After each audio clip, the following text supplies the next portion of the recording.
दोस्तों, कहानियां तो आपने बहुत सी सुनी होंगी, लेकिन आज जो कहानी आप सुनेंगे वह सुनकर आपको हैरानी भी होगी और अफसोस भी होगा।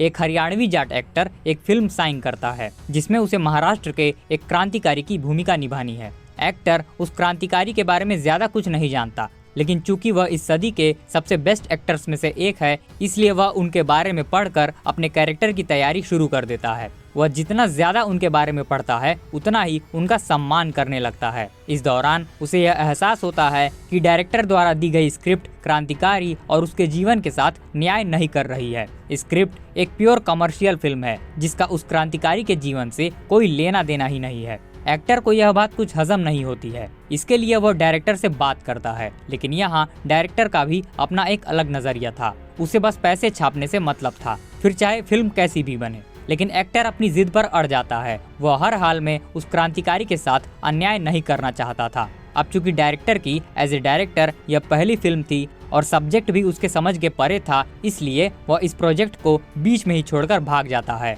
और साथ में सारे प्रोड्यूसर्स को भी ले जाता है। अब एक्टर अपने हाल पर एकदम अकेला पड़ जाता है, कोई उसका साथ देने को तैयार नहीं था। ऐसे में वह भी चाहता तो प्रोजेक्ट को छोड़कर जा सकता था, उसके पास अच्छा खासा मौका भी था, लेकिन वह ऐसा नहीं करता है क्योंकि उसे क्रांतिकारी और उसके बलिदान की कीमत पता रहती है। उसे वह किसी भी हाल में व्यर्थ नहीं जाने देना चाहता था, इसलिए वह इस प्रोजेक्ट का जिम्मा खुद उठाता है। हालांकि यह फैसला इतना आसान नहीं था क्योंकि एक नए सिरे से कहानी को लिखना था, पैसे जुटाने थे, एक टीम बनानी थी, इन सब का ठेका वो खुद अकेले ही उठा लेता है।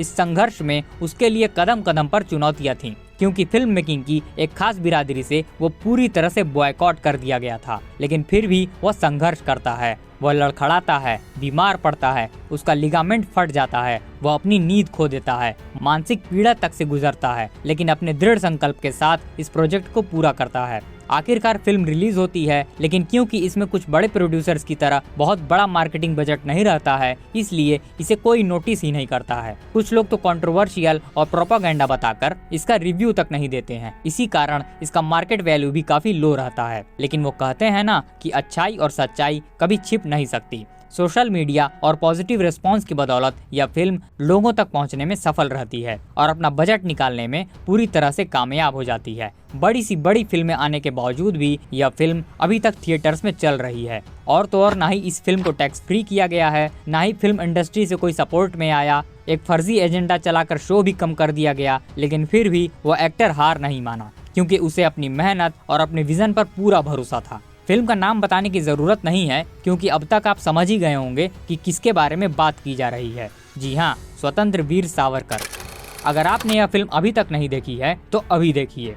यह एक ऐसे अनसंग वॉरियर की कहानी है जिसे आपको हर हाल में पता होना चाहिए। So please must watch. तो अगर आपने इस फिल्म को देख लिया है तो उसका एक्सपीरियंस हमसे ज़रूर शेयर करिएगा और इसी तरह के इंटरेस्टिंग वीडियो के लिए हमारे चैनल को भी सब्सक्राइब कर लीजिए। मिलते हैं अगली कहानी के साथ, तब तक के लिए जय हिंद, जय श्री राम।